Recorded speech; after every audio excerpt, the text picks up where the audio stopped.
শাকিব খান ওটার পিছনে নায়ক রাজ্জাক আঙ্কেলের অনেকও অবদান।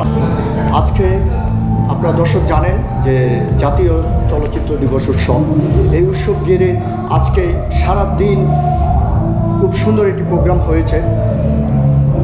পাশে আছে নিপা রোজ, একজন চিত্রনায়িকা, আমরা সকলেই তাকে চিনি, আর আমি রিমন।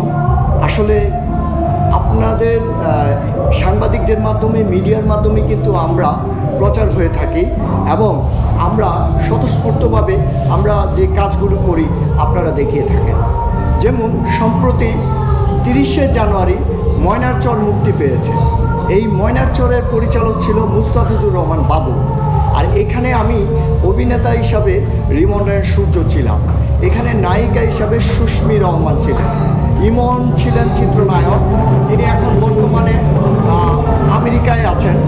তো আপনারা অনেকে প্রশ্ন করেছেন ময়নারচর নিয়ে, তো ময়নারচরের আজকে আমি কিছু কথা বলবো। আসলে আপনারা বলছেন যে শিল্পী কেন তৈরি হয় না, শিল্পী কিভাবে তৈরি হবে? একজন অভিনেতা তৈরি হতে গেলে একজন পরিচালককে দিনরাত পরিশ্রম করে কিন্তু একজন শিল্পী তৈরি হয়, কিন্তু সেটা কিন্তু এখন কিন্তু হচ্ছে না। এখন শিল্পী, শিল্পসত্তা যারা পুরাতন তাদেরকে নিয়ে কাজ করতে চায়, নতুনদেরকে সুযোগ দিতে চায় না। যদি নতুনদেরকে সুযোগ না দেয় তাহলে কিভাবে আপনার চলচ্চিত্রে নতুন মুখ, তারকা মুখ উঠে যাবে? এই যে বৈষম্য কিন্তু এখনও চলছে। এই যে 5ই আগস্ট বলে, জুলাই যোদ্ধা বলে, অনেকে অনেক কিছু বলে। আমরা যখন ছোটোবেলায় চলচ্চিত্রে এসেছি, চলচ্চিত্রে প্রত্যেকটা মানুষ এসেছে তখন কিন্তু কোনো না কোনো স্বপ্ন নিয়ে এসেছে। তো স্বপ্নের এখানে পানি ডালার মতো অনেক লোক আছে যারা পানি ঢেলে দেয়। কেন? তার স্বপ্ন যেন পূরণ না হয়, কারণ ফিল্ম একটা পলিটিক্স। এটা মান্না ভাই বলে গেছে, আর আমি মান্না ভাইয়ের একজন ভক্ত। মান্না ভাই একটা ডায়লগ দিয়েছিল, ওয়ার এভরিবডি কমার্শিয়াল। আজকেও আবারও ডায়লগটা দিচ্ছি, ওয়ার এভরিবডি কমার্শিয়াল। আমি ময়নারচরে অক্লান্ত পরিশ্রম করেছি, আমার চেহারা নষ্ট হয়ে গেছে। কেন? আমি চরিত্রটাকে ফুটিয়ে তোলার জন্য। কিন্তু দিন শেষে আপনাদেরকে কতটুকু আমি দিতে পেরেছি আনন্দ, সেটা আপনারা দর্শকই জানেন। আর প্রমোশন না হলে, প্রচারণা না থাকিলে এখন যে অবস্থান হয়েছে, একমাত্র শাকিব খানকে ঘিরে প্রচারণা হচ্ছে।